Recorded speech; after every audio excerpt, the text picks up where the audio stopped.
Hello, you're listening to Two Old Chuffs, A Tale of Two Hospices, the podcast from Cornwall Hospice Care. I'm Tamsin Thomas. And I'm Gina Starnes. And this is a podcast being recorded for Hospice Care Week 2024. Now, we have a very special purpose in our charity, and I'm going to read it because out of our purpose comes the theme of this podcast and indeed what we're saying during Hospice Care Week. So our purpose at Cornwall Hospice Care is to provide compassionate, specialised end-of-life care for patients, their families and carers, whilst guaranteeing our high-quality standards. Together with our local community in Cornwall, we will continue to make every day matter. And there it is, our theme, to make every day matter. Now, on first reading, that's for our families, of our patients and of their carers. But I feel, would I be right, Gina, in saying it goes further than that? I absolutely think you're right, Tamsin. I think we all need to make sure that every day matters, and that's for those people listening, for us all in our day-to-day lives, because actually, we all know that life can turn on a sixpence for all kinds of reasons. So yeah, absolutely, we all need to make every day matter. Do you remember your granny saying, count your blessings? Absolutely. So it's kind of a bit like that, isn't it? I think it's just, for me, we spend a lot of time at work, or we spend a lot of time, with friends. And actually that feeling of the end of the day thinking, actually, yeah, today was a good day. We've made it matter to somebody, whether that's somebody else or whether it's us. I think it's really important. And I think not to pitch too high, if you get my drift. A day doesn't have to be important because you did something amazing or fabulous, does it? I don't think it does. Sometimes it's little things like a smile from somebody at the supermarket, or the checkout lady has a chat with you, and I think we're very good at that, particularly in Cornwall. I've noticed is that people take an interest. So there's something about just opening some of those conversations sometimes, or like I say, having a wave at somebody. And, this morning coming into work, somebody who doesn't normally wave at me from a distance gave me a bit of a wave across the road, and you think, oh, that's really nice. And to me, that makes a difference coming into work. And, I think I've mentioned this before. I drive an old Land Rover Defender. You do? Proper one, yeah. As I say. Proper. And other proper Land Rover Defender drivers, we always wave to each other. Absolutely. And most mornings, someone waves on their way in. And do you know that I get overly happy about that. It's a weird, tiny little thing, isn't it? But and for me, it's on a similar vein. It's when somebody flashes you with the car lights to say, "Come on through," or "Come past," or "Thank you very much." It really does make a difference.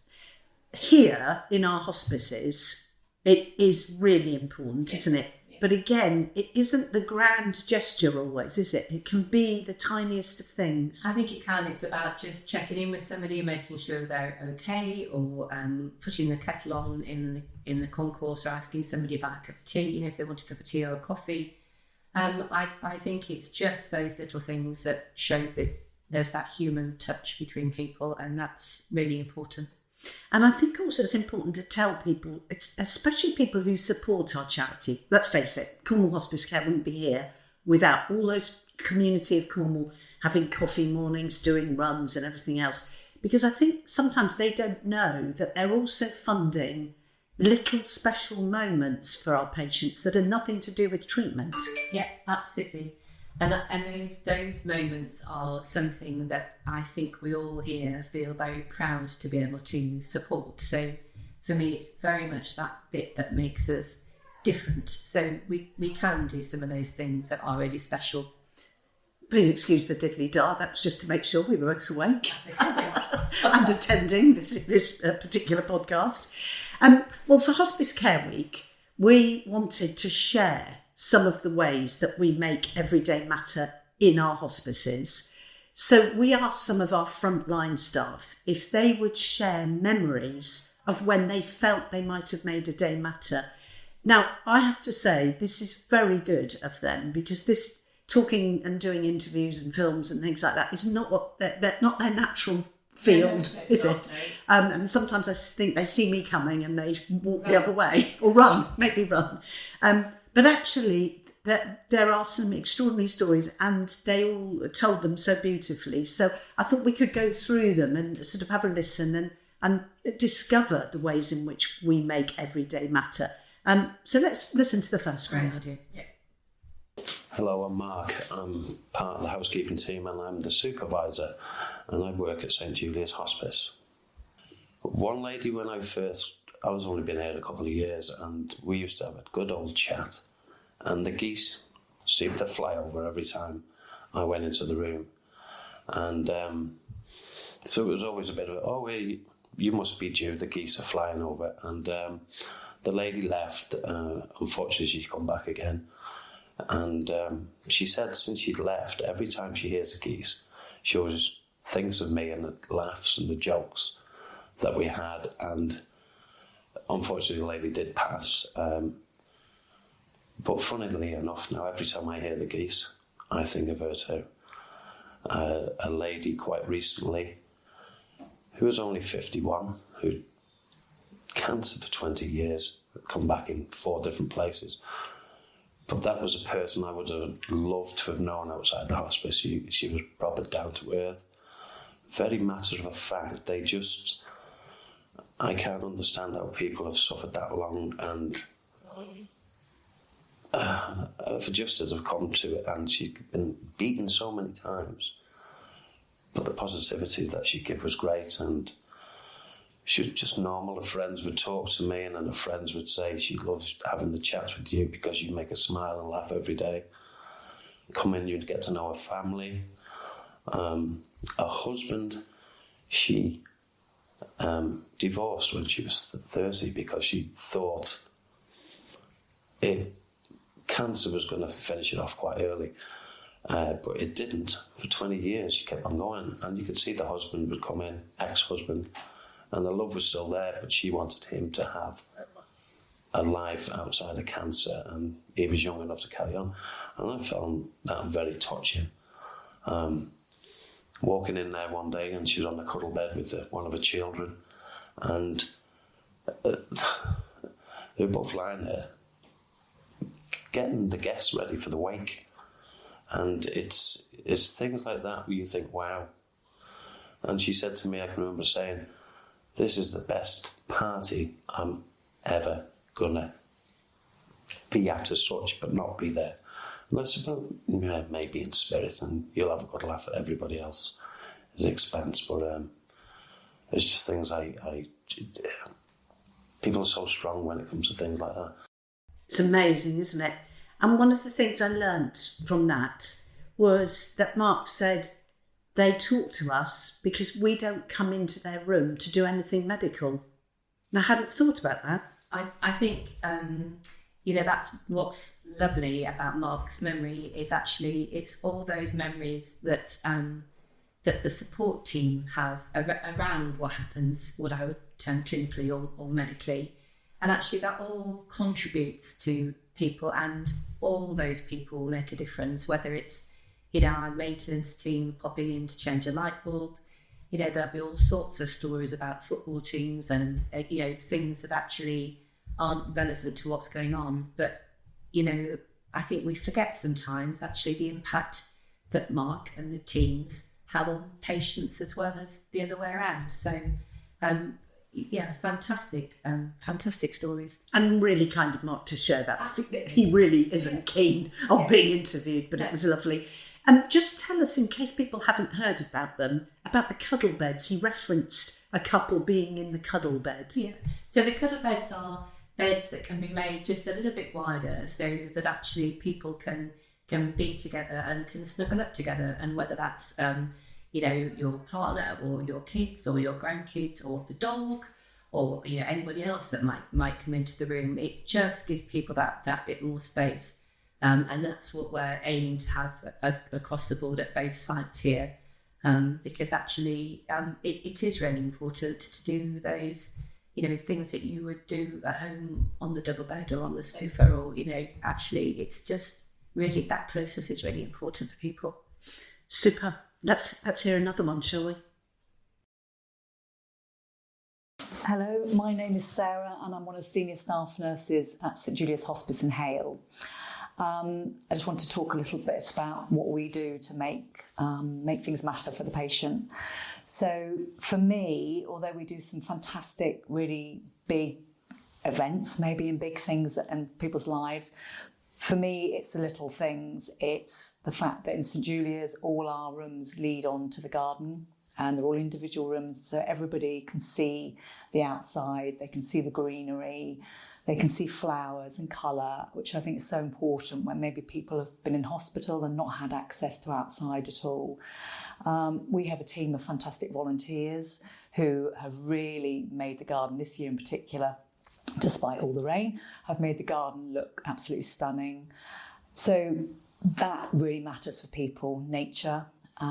We also have bird tables outside, and we have a lot of people who will bring nuts and seeds and spend a fortune actually feeding these birds that come in, and they can see them, and it really makes a difference in their lives. We'll have a few squirrels as well, and they come in and they cheeky little things come and pinch some of the nuts, but they're there as well. And on the theme of nature and animals, and just being, I guess, at one with reminding of normal life as well outside of the hospice. We're very fortunate to have Paradise Park literally around the corner, and they have been incredibly generous and kind in terms of offering really good discounts for family members and patients. And so we had a particular person I can think about who really wanted a last day out with their family, and they arranged to go to Paradise Park with family from grandparents down to small children. I had an amazing day just being together, and to be able to facilitate that with the help of Paradise Park, it is incredible. It's great, isn't it? That actually the people that support us are so wide and vast, and that was an absolutely lovely gesture from Paradise Park. And it's very close to St Julia's, but just getting that family together as a normal kind of grouping. We've done it here at Mount Edgecombe. Families have gone down to Porthpean or to Charlestown. We've facilitated people to go and visit and just have an ice cream. And actually, it's those little things that just give people memories. I think also I'm forever trying to explain bust myths, and one of them is that hospices are dark and gloomy and miserable places. I think what Sarah says there just proves it's completely the opposite. We're not the NHS and we don't look like it. And we have beautiful courtyard at St Julia's and beautiful grounds at Mount Edgecombe, where nature is literally on the doorstep of your room, so you can see it and go out in it if you're well enough. Yeah, I think it's hugely important, and I think where people can, they'll often kind of bring a bag of daffodil bulbs or some tulip bulbs and put them in a pot. It's really important to kind of work as Sarah says, with patients. If that's their thing, they maybe haven't been able to get out at home a lot. And actually here and at St Julie's in the grounds, it's no trouble at all to take people out in a wheelchair or to take the bed out into the garden or to, put a few fairy lights up around the bed and they'll have a glass of wine with relatives outside. So it's just about using the space we have, and those little things really make a difference to families. Fresh air. Absolutely. I was only talking to someone the other day about, do you remember, well, I don't remember, but I have photos. When I was little, all those many years ago, you'd be put in your pram and left outside in the garden for some fresh air, because there's that value to that. And I think, sometimes just feeling, whether it's a little bit of Cornish mizzle on your face or what it is really, it just makes you realise that actually, you are alive, and actually it just is about making the time. Hello, my name's Lucy. I'm a staff nurse here at Mount Edgecombe Hospice. I've worked here for the last 18 months, and it's a job that I thoroughly enjoy. One of the stories that I'd like to tell is how we made a difference to one of our patients who came into us, and we do an advanced care plan, and it's things that they want to achieve while they're here, goals that we feel that we can achieve for them. And this particular gentleman wanted to have a poker night. He was a keen card player, quite competitive, And he wanted to get all his friends together so we could have this poker night that we feel that we could host for him, where he couldn't do in his own home. So we arranged it. He invited all his friends along. There were 8 of them.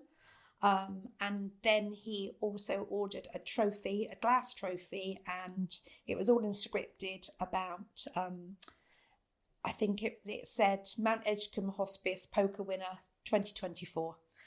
So he got that as well made. Our chef did a little buffet for him, so just a few little sandwiches and nibbles. His friends arrived that evening, late evening, about 5-6 o'clock, laden with a few little extra beverages. And we set up the room down in our patient lounge. We got everything set up for them. We settled the patient into his chair, made sure that he was comfortable, and obviously made sure he had his call bell at hand should he need any nursing care during that time. And the evening, we just let them get on with it. They had a lovely evening. There was lots of laughter. We did poke our heads in a couple of times just to make sure they were behaving themselves. But it was lovely. They had a really lovely night. And of course, he won the trophy. He won the match. I don't think they were playing for money. It was just like the little poker coins that you get in the poker sets. But yeah, he thoroughly enjoyed the evening. And it did tire him out completely. So he did go to bed shortly after the game and slept beautifully all night. So yeah, it was a lovely thing to do, and we achieved one of his goals. And he was so grateful that we were able to achieve that for him, and his friends as well, obviously. And his daughter was also extremely happy that we were able to do that for him. Fantastic, isn't it? So the first I knew about that was when somebody wafted a cheque in front of me the following morning and said, "This is the proceeds from the poker night." And I was thinking, okay, need to just process this a little bit. And then, of course, I did find out that it was just a donation and that it was, they played with poker chips. But actually, that is what we are really good at, and what the team are fantastic at, about being able to make an event like that happen. Time frames are often short, but actually how fantastic to do that, and to be able to kind of get everything pulled together so that somebody can do what they want to do with the people they want to be with. And I thought there were 2 things for me. One was that the chefs had obviously been involved. Yeah. The housekeepers probably had. They'd set the room up and everything else. But also that he and his friends. Yeah. So we'd made a day matter for a wider group of people. Yeah. And they'll remember that, won't they? Hugely. And so will all of we, actually. Yeah. We loved listening to Lucy when she was recording that. Our producer, who helped record these, is still in tears now, I hope you don't mind me saying, because they're incredibly powerful stories. Yeah. And that, for us, stuck in our mind, because you can picture the scene. Yeah. If you close your eyes, you can actually see what might have been going on. Are you ready for another one? No, definitely. It's lovely to hear. Hello, my name's Anna, and I'm the ward sister here at St Julia's Hospice. There are 2 events that I particularly remember. The first one, a lady who was transferred to us from the acute hospital for where she had spent 6 weeks. When coming to St Julia's Hospice, she was quite withdrawn. You could see she had a lot on her shoulders, very anxious, worried, scared. As soon as she entered the hospice doors, you could see it was a big relief for her. One of the goals that she set was to simply have a hair wash. And with the work from the nursing team and our healthcare assistants, by the end of that day, we managed to get her into a jacuzzi bubble bath.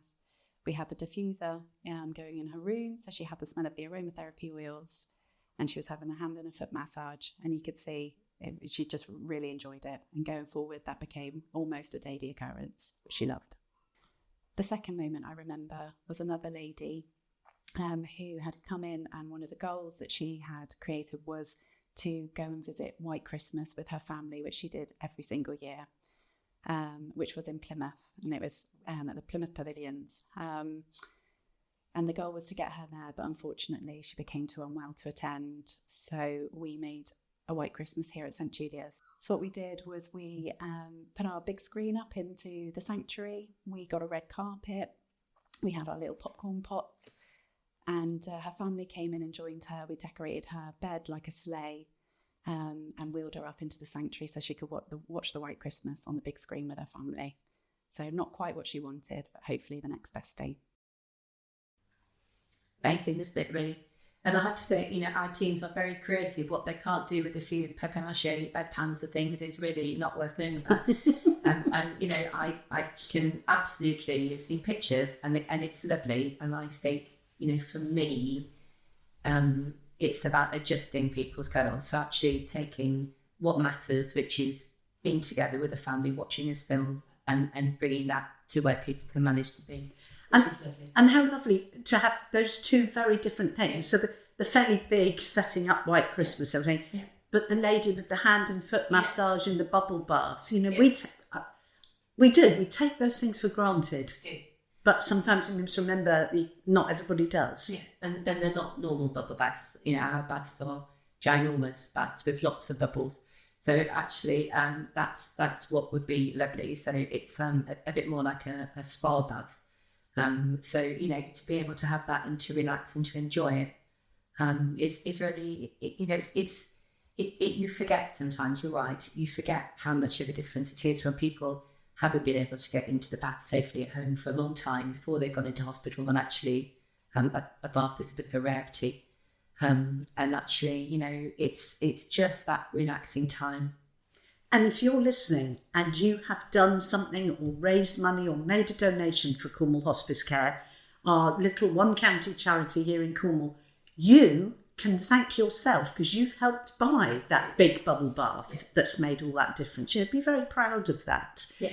You're listening to Two Old Chuffs, A Tale of Two Hospices, the podcast from Cornwall Hospice Care.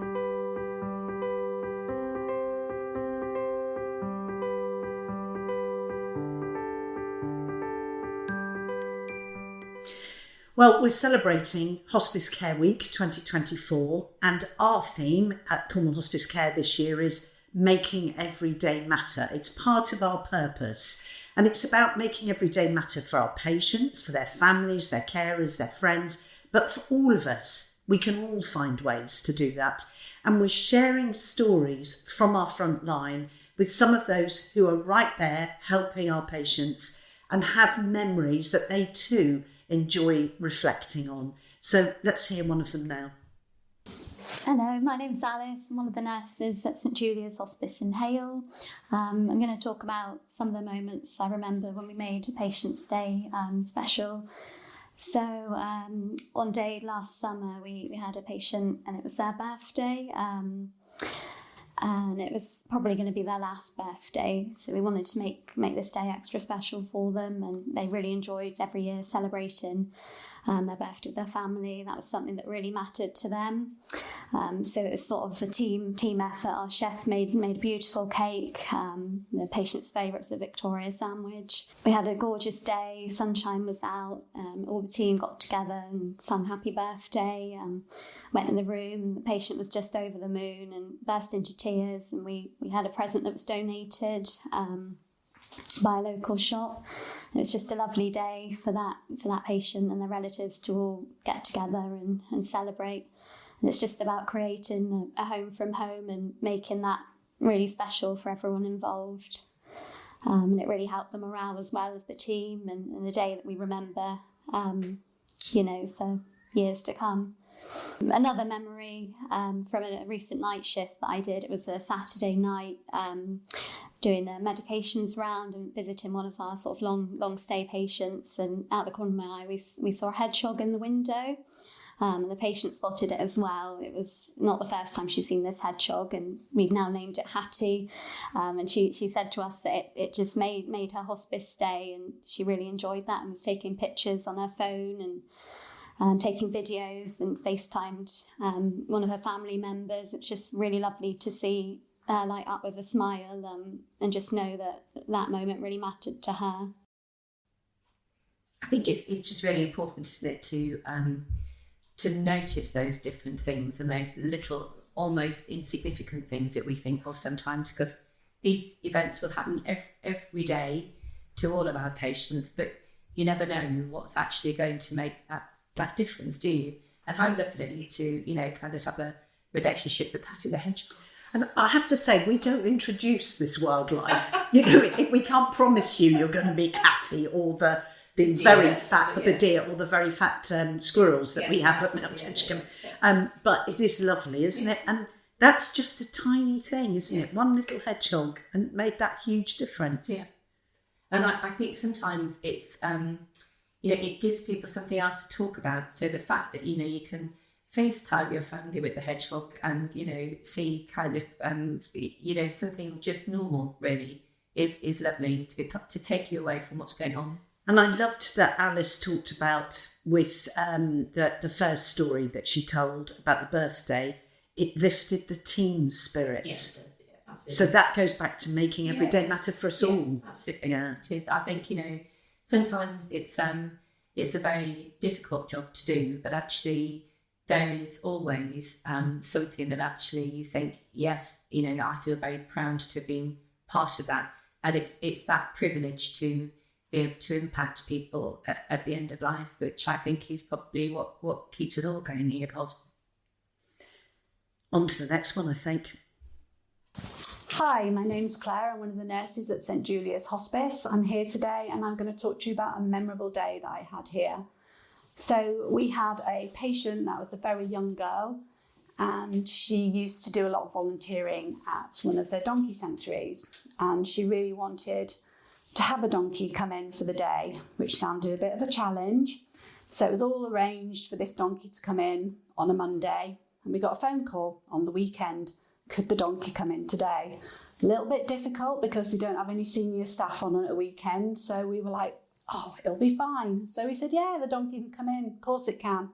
Anyway, so the donkey came in. It absolutely made the patient's day. But what was absolutely beautiful was it brought everyone together. So other patients were coming out. They were all patting the donkey, feeding it ginger nuts. It's not carrots, it's ginger nuts, apparently. Relatives were coming out, so they were all talking to each other. So it was really nice to see, because we don't have a communal area here at St Julia's, so people were chatting to each other and communicating. It was a lovely sunny day. All the staff were out. In fact, staff came over from St Michael's because there was all the commotion going on. And in the end, we decided, let's bring the donkeys into the rooms. So we took donkeys into the rooms and thinking, oh, I hope they don't do anything because what would the housekeepers say? But thankfully they didn't. So yes, the donkeys went in each room and people were thrilled. They were talking about it for days they were talking about it. They were phoning up relatives in the evening saying they'd seen the donkey. One relative did phone a bit concerned and said, oh, my relative's saying that they've seen a donkey, but that's not right. She must be confused. But no, we'd had a donkey, but it was absolutely lovely. And I don't think there was a dry eye in the place, actually, because it was a really emotional time. And especially for this young girl, she was just so made up. And she happened to know the donkey as well. That came in really well. So she knew that donkey so well. And she was so emotional, and so were her family. And it was just beautiful. We took lots of photos. And it just made a really memorable day, and I don't think I'll ever forget it. It was just beautiful. Yeah, I like doing we like to do as much of those sorts of things as we can, but I think that's one of the ones that I'll always remember is Donkey Day, especially because it was a bit naughty because we weren't really supposed to do it. So yeah, it's nice. I was watching your face, the bit where she says, and then we took them in the rooms. I do have to say that anybody who brings a donkey or horses in, they're normally very good and very aware that things may well happen. So they come equipped with copious amounts of blue roll and plastic bags. So yeah, but I think it's lovely, isn't it, really? And actually, it's what's important. And I think, what Claire was saying, it brings everybody together, and to be able to do that and to do it at short notice, and it just is huge. I just need to say that senior management wouldn't have said no either. I'm glad to hear that, says the clinical director, and that's noted now. And of course, we had donkeys visit Mount Edgecombe Hospice not that long ago. Horses. Yeah, and that was wonderful because the patient came out on the bed. And the donkeys met the patient, but it was how many staff and volunteers that came out to enjoy that moment too. We also had shy horses,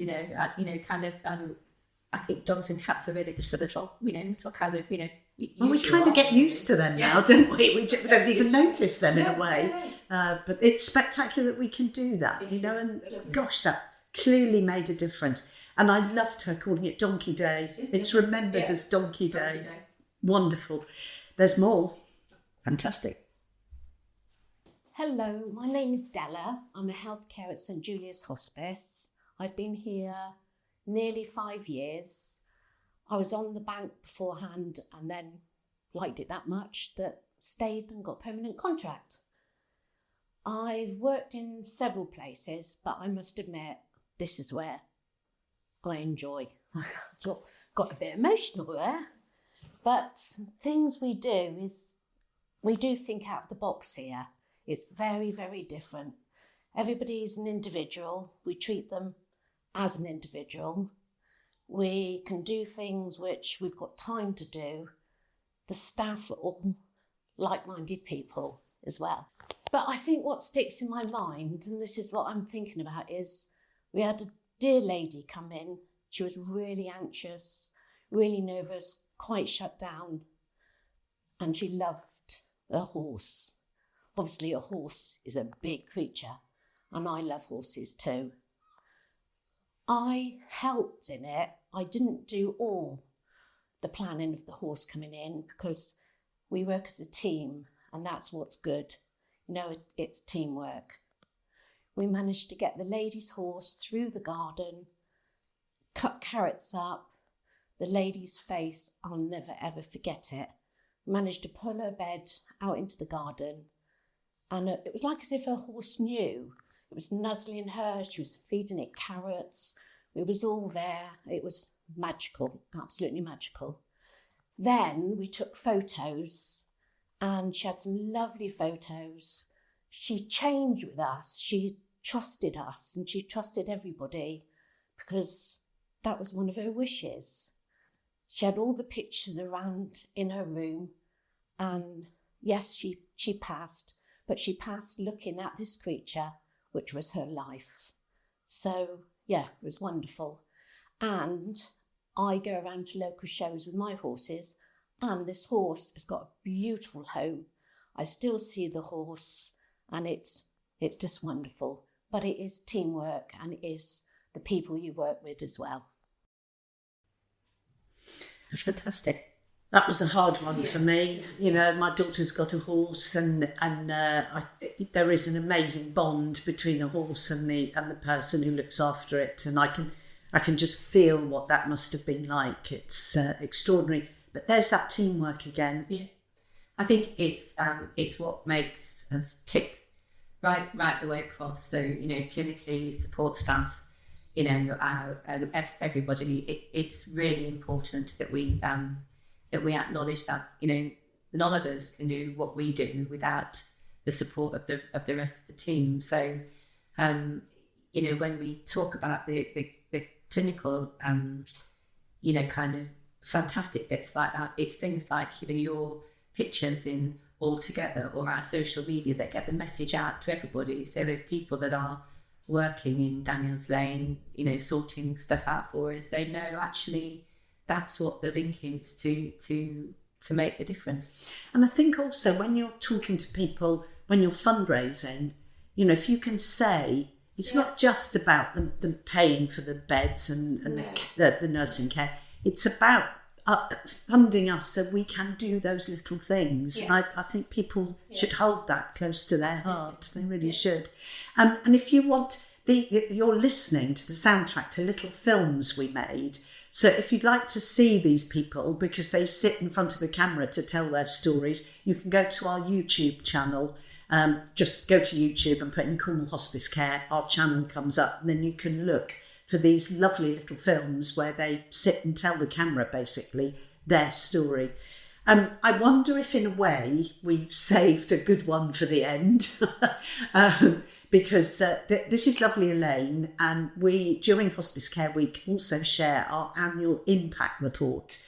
And without giving away too much, Elaine is on the front page. I don't think she knows yet, but she's on the front page. But this is her story. Hello, my name is Elaine. I work at Mount Edgecombe Hospice. I'm a HCA, healthcare assistant, and I've been working here for 26 years, which is amazing. It's the most amazing place. It's in my heart. But the reason I'm here today, I wanted to tell you about something that I did a few months ago. And we had a patient in room 2, and he had some children visiting, and a little girl, 3-year-old, and her brother, 6 or 7, and they were face-pacing each other. So I thought, I've got an idea. So I've gone in. So I said, oh, amazing. Look at you. That's absolutely amazing. I'm going to a party after work tonight. Do you think you could face paint me? I said, because I'm going to this party after work. And the little girl looked at mum and said, oh, and the mum laughed because she didn't think that I was serious. So I said, no, seriously, I'm going to a party. So I said, would you like to do it? And the little girl went, yes. And the boy looked at me and I said, but I obviously need your input because clearly you're very professional in what you're doing. I said, and he said, yes. So I just tell my staff nurse. So I went up, came back, and I sat on the floor and they painted my face and I painted my face and then went down my neck and went to go. I said, would you like to go near the uniform? Because, no, we won't. No. So it's a really, but I had 2 hours left on my shift still to go. So the other patients got to see me like this, and that was entertaining. And I just think it's like important to do these things. It's hard for children to come into these environments and see someone they love in bed, and it's all confusing a little bit, and I just think it's nice if we can lift their spirits and just do these things for memories for them. It's something nice to do, and it's important to me. But and then of course I went home. I never told my husband, and I walked in the door and he looked at me and he went, oh my God, what's happened? Because I was this black face. So I explained that away. But the funny part was trying to get it off because several wipes through and a bath, residues. Thank God I wasn't at work the next day, but it was lovely. It was a lovely thing to do, and I will be doing those things again. Fantastic. I have to say that I played a little part in that last one as well, because we had a tombola running at the time, and part of that was the children's tombola, and so for those 2 kiddies, we made sure, of course, that they pulled out the right number, with the right number at the end, which happened to be the face paint. It's your fault. And the crayons that they then took back to the person that they were visiting. And then the next thing I saw was Elaine looking like she looked, which was, absolutely unforgettable, really. But I think it's a fabulous story, but that making memories came up again, about making sure that those children had a memory other than the relative who was poorly in the bed.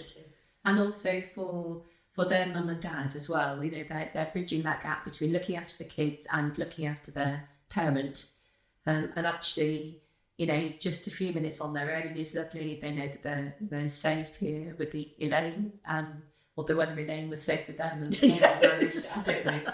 But she did tell me that it took a serious amount of wet nights to get home and make a pull.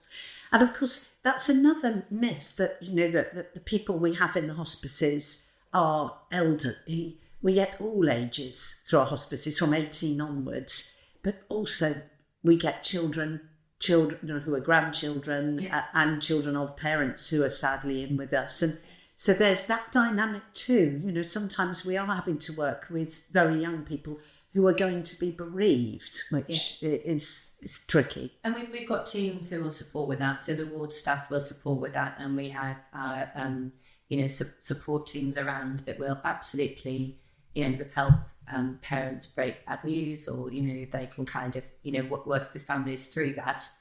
And also we've got very close links with Penhaligon's Friends, actually, great charity in Cornwall, for when families need that too, which is, hugely important to make sure that that the children, they're very astute. They'll ask you very direct questions, so there's no shying away from anything. And actually, they're often very pragmatic about it all, and that's quite hard sometimes, but also quite refreshing, I think, for parents to hear. And as a charity, one of our ambitions is to collaborate, because it is about working together with people outside of the charity sometimes. And I think all those stories have proved collaboration, whether it's with a donkey owner or someone who can provide a film or a birthday gift, or their park for a patient to visit. It's extraordinary. We can't do it on our own. It's about us being part of the Cornish community, and actually anything that we can do to get the word out there that actually the hospice isn't a scary place. We want to make every day matter for people with the time that they've got left. It's been an absolute privilege to listen to our colleagues and their stories. And again, I pay tribute to all of them for giving us the time and happily, or maybe reluctantly, sitting in front of a camera and sharing those thoughts. They're very special. So thank you to Mark, Sarah, Lucy, Anna, Alice, Claire, Della and Elaine. You've been listening to Two Old Chuffs, A Tale of Two Hospices, the podcast from Cornwall Hospice Care.